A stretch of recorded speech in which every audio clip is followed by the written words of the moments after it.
Hi viewers, কেমন আছেন সবাই? আশা করছি সবাই খুব ভালো আছেন। আজকে ভাবলাম আপনাদের সাথে ফ্রুট কেকের রেসিপিটা শেয়ার করি। চলুন তাহলে আমরা রেসিপিটা দেখে নিই।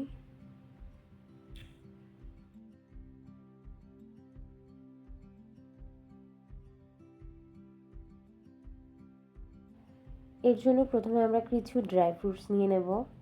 আমি এখানে দিয়ে দিয়েছি কাঠবাদাম, কাজু বাদাম, পেস্তা বাদাম,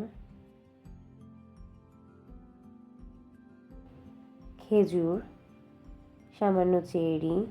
এরপর দিয়ে দিচ্ছি সামান্য টুটি ফ্রুটি। টুটি ফ্রুটি আপনারা চাইলে ঘরোয়া উপায়ে বাসায় বানিয়ে নিতে পারেন। এটা আমার বাসায় বানানো টুটি ফ্রুটি। ঘরোয়া উপায়ে আপনারা কী করে বাসায় টুটি ফ্রুটি বানিয়ে নেবেন তার রেসিপি যদি চান তাহলে আমার চ্যানেলে দেওয়া আছে, ওখান থেকে দেখে নিতে পারেন। আর যদি চান তাহলে আমি প্রথম কমেন্টে টুটি ফ্রুটির রেসিপি লিঙ্ক দিয়ে দেবো। এরপর দিয়ে দিচ্ছি অল্প কিশমিশ, তারপর দিয়ে দিচ্ছি অরেঞ্জ জুস।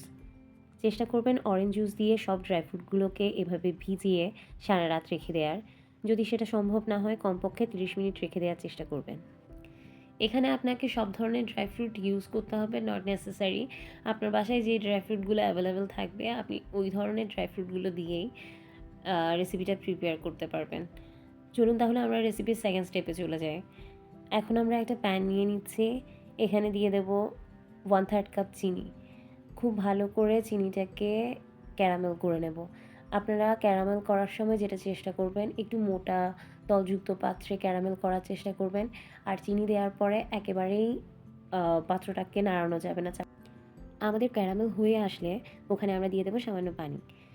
খেয়াল রাখবেন পানিটা দেওয়ার সময় ছিটে উঠতে পারে, তাই খুব সাবধানতার সাথে পানি দেবেন। এবার আমরা এই ক্যারামেল মেশানো পানিটা একটা বাটিতে ঢেলে রাখবো। এবার আমরা চলে যাচ্ছি রেসিপির থার্ড স্টেপে। একটা বাটিতে দিয়ে দিচ্ছি 1/3 কাপ সাদা তেল, দিয়ে দিচ্ছি সামান্য বাটার, দিয়ে দিচ্ছি 1/3 কাপ চিনি। এই তিনটা উপকরণ একসাথে খুব ভালোভাবে একটা হ্যান্ড হুইস্কের সাহায্যে বিট করে নেব।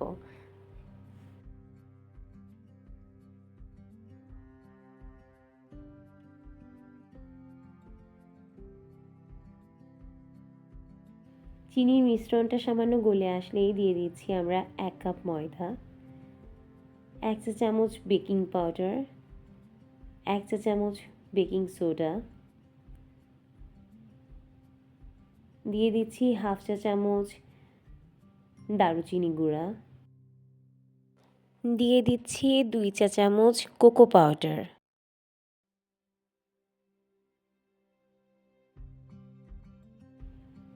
তারপর একটু ভালোভাবে মিক্স করে নিচ্ছি। এরপর আমরা দিয়ে দিচ্ছি ক্যারামেলাইজড পানির মিশ্রণটা। খুব ভালোভাবে একবার মিক্স করে নিচ্ছি।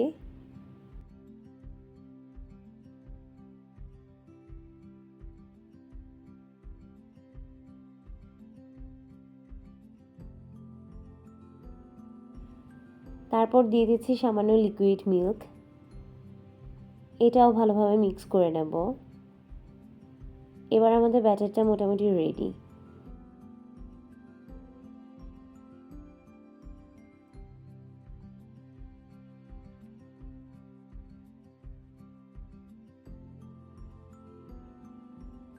এরপর আমরা দিয়ে দিচ্ছি ভিজিয়ে রাখা ড্রাই ফ্রুটসগুলো।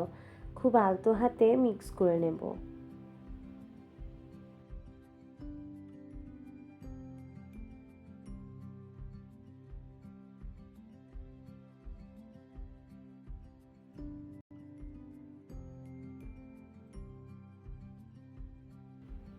এবার আমাদের কেকের ব্যাটারটা সম্পূর্ণ রেডি।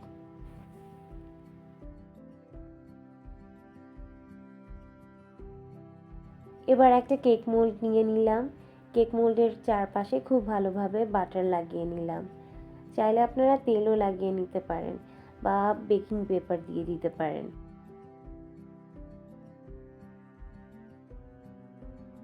এবার কেকের সম্পূর্ণ মিশ্রণটা আমরা কেক মোল্ডে ঢেলে দেব।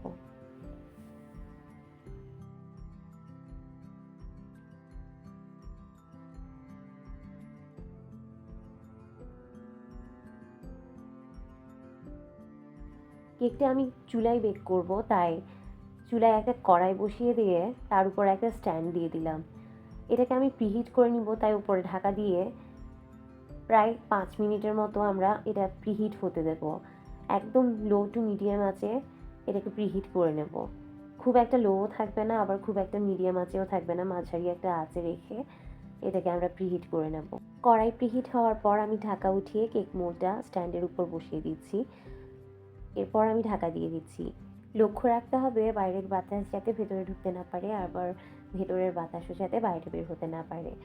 এজন্য যদি কোনো ছিদ্র থাকে তাহলে তা আপনারা কভার করে নেবেন। এই কেকটা বেক হতে প্রায় 40 থেকে 50 মিনিটের মতো সময় লাগবে, কিন্তু চুলার আঁচের উপর ডিপেন্ড করে কেক বেক হওয়ার সময়টা কিছুটা তারতম্য হতে পারে।